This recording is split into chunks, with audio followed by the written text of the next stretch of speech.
안녕하십니까. 제3주차 종교철학을 강의하는 정승태 교수입니다. 코로나19로 인해 모든 사람들이 사회적 거리감을 실천해야 하는 매우 중요한 이 시기에 다소 불편하시더라도 동영상 강의로 대체하게 되었습니다.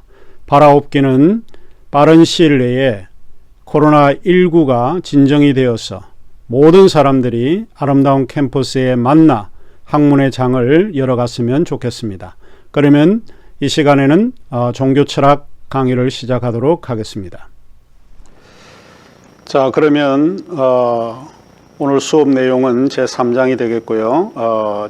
제목은 내가 아는 것이 진리인가 라고 하는 제목을 가지고 여러분과 함께 공부하도록 하겠습니다. 우리가 이제 배울 내용은 간단하게 요약을 해드리자면 첫 번째로 인식론이라고 하는 게 뭔가, 인식론이라고 하는 게 뭔가를 우리가 오늘 조금 배우게 될 것 같고, 두 번째로 인식론에는 여러 범주가 있습니다. 크게는 두 가지 범주가 있는데 인식론의 범주에 대해서 우리가 공부를 합니다. 특별히 인식론의 범주로서는 정초주의와 반 혹은 비정초주의, 조금 좁게 인식론을 해석을 하자면 객관주의와 상대주의, 이 두 인식론의 범주를 우리가 살펴보도록 하겠습니다. 그 다음에 이제 네 번째로 이제 진리의 문제를 다루게 되고, 그 진리가 어떻게 정당화되는가라고 하는 문제를 살펴보도록 하겠습니다. 여러분이 가지고 있는 교재로는 111쪽부터 시작이 되는데 참조해 주시면 좋을 것 같습니다. 자, 그러면 우선 인식론이라고 하는 게 뭐냐 하는 것입니다. 고대 아리스토텔레스, 플라톤의 제자였던 아리스토텔레스는 이런 이야기를 했습니다. 모든 사람은 본성상 알기를 원한다. 알고 싶어하는 욕구는 모든 사람들에게 다 가지고 있는 거다라고 하는 이야기입니다. 사실 인식론이라고 하는 것은 학문의 시작만큼 오래되었다고 볼 수 있고요. 학문의 출발점이라고 할 때 아마 그것은 다른 말로 이야기를 할 때 인식론에서 시작이 되었다라고 해도 그다지 틀린 말은 아닐 것입니다. 인식론이라고 하는 용어는 학문적 공동체에서 즐겨 쓰는 용어이기는 하지만 우리의 일상에서 흔히 발견되는 어휘이기도 합니다. 사람이 가지고 있는 일반적인 믿음이나 신앙 또는 미래에 대한 막연한 기대감 등과 같은 생각들이 아마 인식론의 범주에 속한다라고 생각하시면 될 것 같습니다. 자, 인식론이라고 하는 것은 어원적으로 에피스테메라는 말에서 유래한 말인데, 이 뜻은 지식, 또 다르게 이야기하면 내가 뭐를 알고 있다 라고 하는 그런 이야기입니다. 라틴어에서는 사이언티아라고 하는 말과 코그니티오라고 하는 말인데, 그래서 이 인식론이라고 하는 것은 간단하게 이야기하자면 지식 혹은 알에 대한 이론이다, 이렇게 정의해 볼 수 있습니다. 우리가 인식론, 내가 알고 있는 거를 확신하기 위해서는 몇 가지가 좀 필요한데, 그것이 합리성이라고 하는 게 필요하고 정당성이라고 하는 게 필요하며 보증성이라고 하는 것이 필요합니다. 그래서 결국엔 이제 인식론이라고 하는 것은 합리성, 정당성, 보증성을 추구하는 그런 영역이다 라고 하는 것으로 여러분이 요약을 하시면 될 것 같습니다. 인식론은 사유에 대한 철학의 포괄적이고도 비판적인 방식의 주된 활동입니다.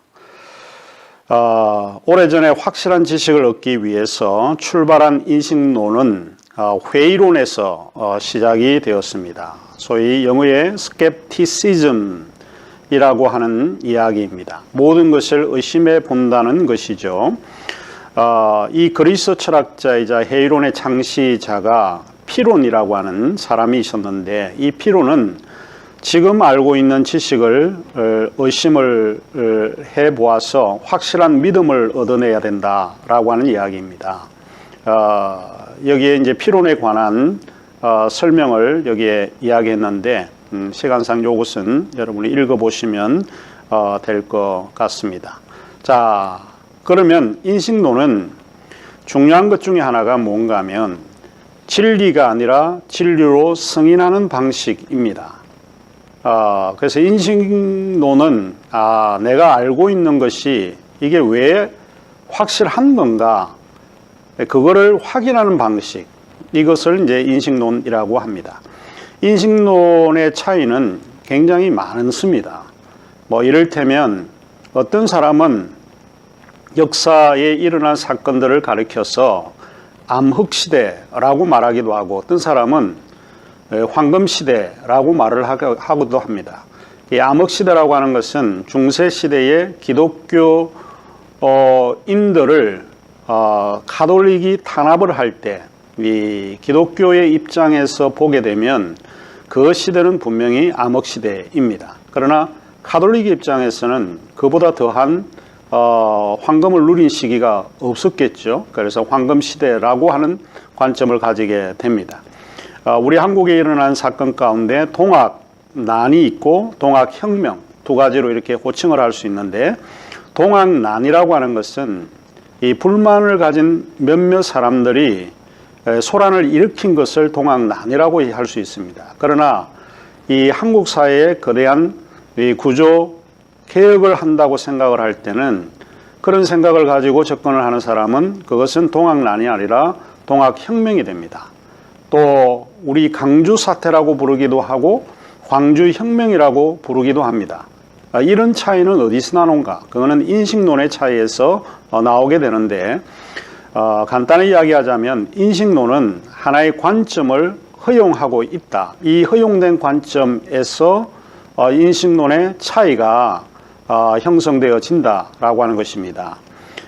만일 인식론이 진리가 아니라 진리로 승인하는 방식이라면 진리의 본성이 누가 어떻게 보는가에 따라 달라질 수 있음을 인정하도록 요청하고 있다 하는 것입니다. 자, 그 다음에 인식론의 범주라고 하는 게 뭐냐? 그것은 나는 무엇을 알 수 있는가? 나는 무엇을 할 것인가? 나는 무엇을 바라고 있는가? 라고 오래전에 케니스 베르크 철학자였던 임마누엘 칸트가 이야기를 했습니다. 보통 우리가 학문을 이야기를 할 때 이 세 가지 범주에서 벗어나지를 않습니다. 나는 무엇을 알 수 있는가라고 이야기를 할 때 바로 이 이야기는 인식론의 범주입니다. 나는 무엇을 할 것인가 라고 할 때 그 한다라고 하는 것은 우리의 행위를 요청하고 있기 때문에 이것은 윤리라고 말할 수 있습니다. 그리고 나는 무엇을 바라고 있는가 라고 할 때 미래의 어떤 사건을 내가 기대하고 바라는가 라고 하는 것이죠. 이것은 종말론의 문제입니다. 미래의 사건이라고 볼 수 있는 겁니다. 그래서 결국에는 임마누엘 칸트가 이야기한 것처럼 학문의 큰 범주는 사실 인식론, 윤리, 그 다음에 종말론, 이 세 가지가 굉장히 중요한 역할을 하고 있습니다. 여기서 종말론이라고 할 때 여러분이 조금 혼돈할 수 있는데 이것은 시간의 문제라고 볼 수 있는 것입니다. 자, 그러면 우리가 지금 논의하고자 하는 인식론의 범주에는 크게 이제 두 가지가 있다고 말씀을 드렸습니다. 하나는 정초주의가 있고 하나는 그와 반대되는 비정초주의가 있다라고 하는 이야기입니다. 아마 정초주의라고 하는 용어 자체가 여러분에게는 생소하게 들릴 수 있습니다. 정초주의라고 하는 것은 지식의 토대가 존재한다고 믿는 신념입니다. 내가 이것이 옳다라고 믿는 것은 어떤 기준, 근거를 가지고 있다라고 하는 것이죠. 정초주의란 지식의 토대가 존재한다고 믿는 신념이다라고 하는 것을 여러분이 정의해 주시면 좋을 것 같습니다. 비정초주의, 그러니까 반정초주의와 또 비정초주의가 있는데, 반정초주의는 정초주의에 대한 조금 엄격한 의미에서 반대하는 개념을 말하고, 비정초주의는 정초주의의 개념을 규정하기에는 조금 폭이 넓어서, 그러니까 조금 더 포괄적인 의미에서 반비정초주의라고 하는 말을 사용하고 있습니다. 그러면 반비정초주의라고 하는 것은 지식의 토대가 존재하지 않는다고 믿는 신념입니다.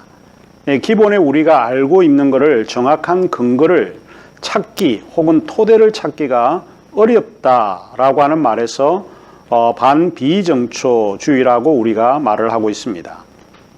정초주의는 그러면 여러 이제 학문의 영역들이 있는데 우리가 이제 생각을 해볼 때에 절대주의, 근본주의, 객관주의, 그 다음에 개혁주의라고 하는 것인데 여기 개혁주의라고 하는 것은 다른 것이 아니고 소위 이제 종교개혁, 리폼드 사상을 가지고 있는 것을 개혁주의라고 합니다. 이런 사람들은 대부분 지식의 토대가 있다고 믿는 사람들이기 때문에 이런 부류의 사람들을 정초주의자라고 이야기를 합니다. 그래서 절대주의, 근본주의, 객관주의, 개혁주의. 여러분 이제 기억을 해볼 수 있는 것이 이제 이런 이제 영역들이 있습니다. 아마 여러분 성격에도 나는 보통 객관주의야, 나는 칼빈의 전통을 받아서 개혁주의야. 이런 사람들은 대체로 인식론적으로 이야기를 할 때 정초주의, 나는 지식의 토대가 있다, 지식의 근거가 있다 라고 하는 것을 믿는 사람이라고 볼 수 있습니다. 요거를 좀 기억을 하시면 좋을 것 같고요. 그 다음에 이와는 반대로 반비정초주의는 주관주의, 자유주의, 상대주의, 비합리주의, 이것은 이제 정초주의에 반하는 이런 사상들이라고 볼 수 있죠. 이들의 사상이 이제 일반적으로 인식론으로 나타날 때 주관주의나 자유주의나 상대주의나 비합리주의 이와 같은 형태로 나타날 수 있다라고 하는 것입니다. 그러면 한 가지 우리 철학사에서 좀 배울 수 있는 것이 하나 있는데 그거는 무엇인가 하면 그러면 반 혹은 비정초주의라고 하는 용어가 철학적 취사 선택이 아니고 정확한 철학적 접근의 실패에서 비롯되었다라고 하는 것입니다. 그러니까 사실 정초주의가 아닌 규범을 생각을 해보니까 그거를 하나의 개념을 잡자고 하니까 잡을 수가 없어서 반비정초주의가 되었다라고 하는 그런 뜻입니다. 학문의 모든 영역에는 사실 이 인식론의 두 범주가 분명히 존재하고 있다라고 하는 것입니다. 조금 예를 든다라고 하면 윤리학의 경우에서도 정초주의와 반비정초주의가 존재하고 있고 종교학에서도 마찬가지고 또 신학에도 마찬가지이며 또 하나님이 누군가 하나님의 본성에 대한 이해를 생각할 때도 학문의 두 인식론의 흐름에서 그들의 관점이 결정되어진다라고 하는 것을 배우게 됩니다. 그러면 윤리학에서 정초주의라고 할 때 그거는 규범윤리입니다. 비근한 예를 든다라고 할 때에 살인하지 말라, 또 생명을 존중히 여겨라 라고 할 때 그거는 규범입니다. 그 규범은 어디서 왔는가? 성서의 근거에서 우리에게 가르쳐 주는 내용이죠. 그래서 이거는 분명히 성서에 따르면 그거는 옳다, 옳지 않다라고 하는 것을 결정할 수 있습니다. 그래서 규범이 있느냐, 근거가 있느냐, 성서라고 하는 규범이 있느냐라고 할 때 그런 인식론을 정초주의라고 이야기를 하고, 그러나 반비정초주의는 상황윤리라고 하는 게 있습니다. 그 상황윤리 같은 그런 영역은 규범윤리를 반대하고 있기 때문에 상황에 따라서 다르다는 거예요.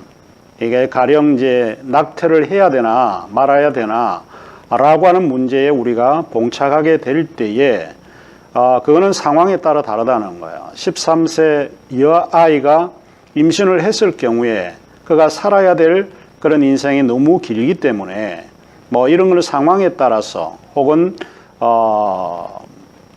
간통이라든지 여러 가지 이제 잘못된 상황에서 임신을 했을 경우에는 이것은 낙태가 가능하다라고 하는 것을 이야기를 할 수 있다는 거죠.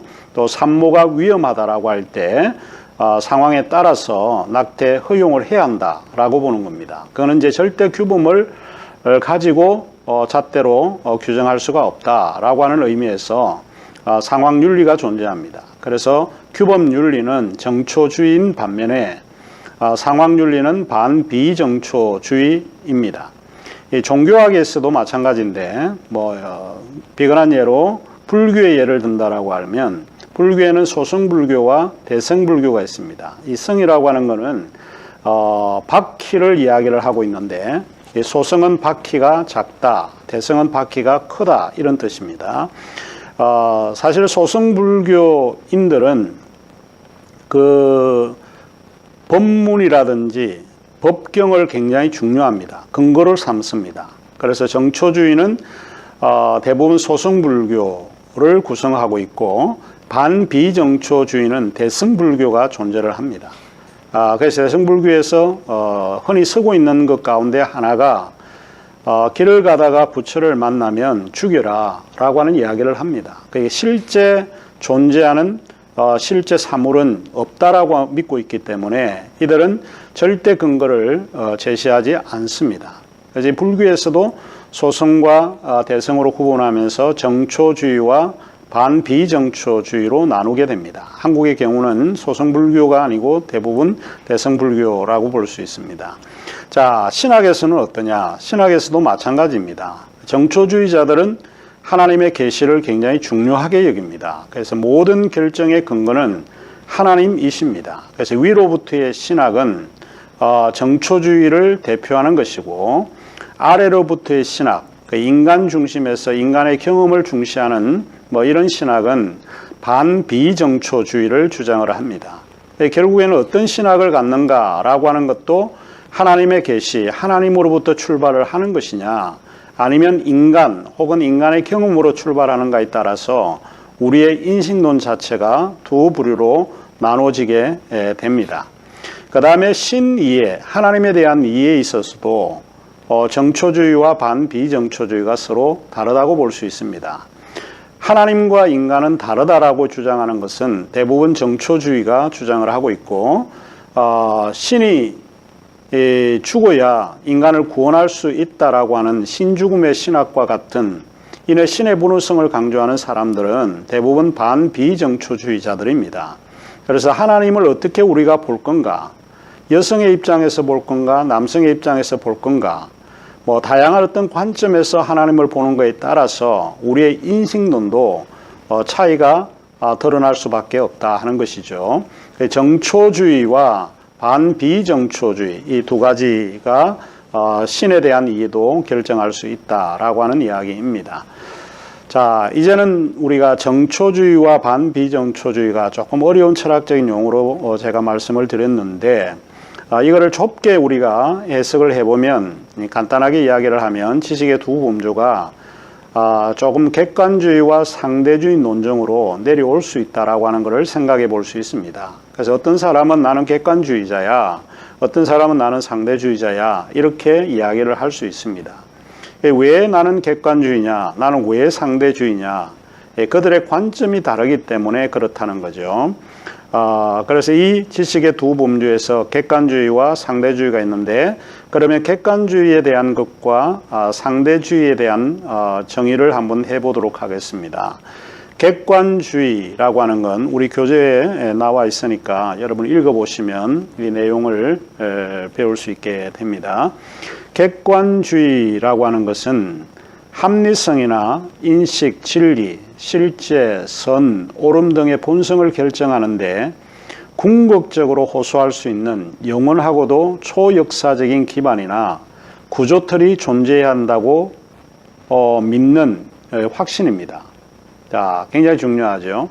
그러니까 어떤 그 객관주의라고 하는 거는 영원하고 초역사적인 그런 구조틀이 분명히 존재한다라고 믿는 기본적인 확신, 이런 거를 이제 객관주의라고 정의를 합니다. 조금 어렵게 정의를 내리긴 했는데 조금 해석을 하자면 토대나 기반이 존재한다라고 하는 것이죠. 그래서 이 토대나 기반이라고 하는 것은 마치 아르키메데스의 지렛대와 같습니다. 이 지구 전체를 옮기기 위해서는 한 점이 필요로 하죠. 그게 근거예요. 그게 기반입니다. 무엇을 결정할 때 한 기반, 기준이 반드시 존재해야 된다고 믿는 겁니다. 이렇게 믿는 사람들이 객관주의자입니다. 자기의 생각, 자기의 추측, 자기가 가지고 있는 이런 의견을 마음껏 이야기하는 것이 아니라 내가 이런 근거에서 이런 이유에서 이게 맞다라고 이야기를 합니다. 이런 거를 이제 객관주의자다 이렇게 이야기를 하는 거죠. 조금 다르게 이야기하자면 그러면 기반이나 토대는 뭔가? 기반이나 토대는 합리성의 기준을 의미합니다. 그래서 객관주의자라고 할 때 제일 중요하게 나타나는 것이 합리성입니다. 그러니까 모든 사유나 생각이나 의견을 이야기할 때 합리성의 기준을 따라야 한다는 게 사실은 객관주의라고 볼 수 있습니다.